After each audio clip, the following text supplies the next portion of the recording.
Hello guys, south Africa 27 வருஷம் கழிச்சு finally ICC trophy ஜெயிச்சிருக்காங்க.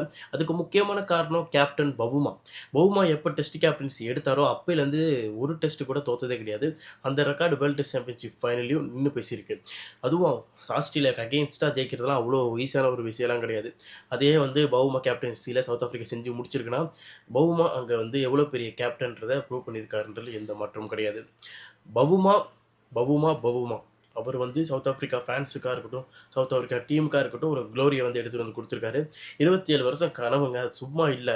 1998 சாம்பியன்ஸ் ட்ராஃபி ஜெயிச்சாங்க. அதுக்கப்புறம் ஒரு ஐசிசி ட்ராஃபி கூட ஜெயிக்க முடியும் சவுத் ஆஃப்ரிக்காவில்.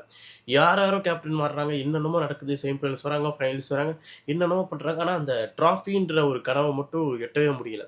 அப்படிப்பட்ட சவுத் ஆஃப்ரிக்காவுக்கு அந்த க்ளோரியை எடுத்துகிட்டு கொடுத்தது, ட்ராஃபி எடுத்துகிட்டு கொடுத்தது, 27 வருஷம் கனவு, அவங்களுடைய எமோஷன்ஸ், அந்த ஃபீலிங்ஸ் எல்லாத்தையுமே, ஹாப்பினஸ் எல்லாமே கொண்டு கொடுத்தது பவுமா கேப்டன்சியில் தான். பவுமா அந்த ஒரு டெம்பா பவுமான்ற பேர், டெம்பா அவங்க கிராண்ட்மாவோட பேரா. அந்த டெம்பான்றது ஹோப், அந்த ஹோப் பவுமா, அந்த ஹோப்புன்றது பவுமா கிட்டே இருக்குது.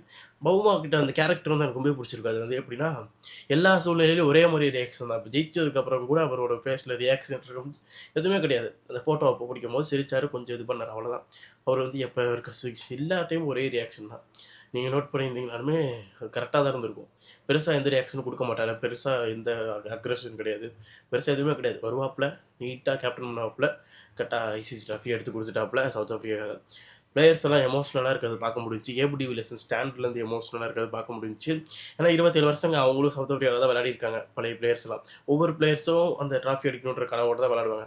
ஒவ்வொரு முறையும் தவறிட்டே இருந்துச்சு. ஃபைனலாக பவுமா கேப்டன்சியில் ட்ராஃபி எடுத்தது ஒரு செம்மையான ஒரு மகிழ்ச்சியான ஒரு விஷயம்.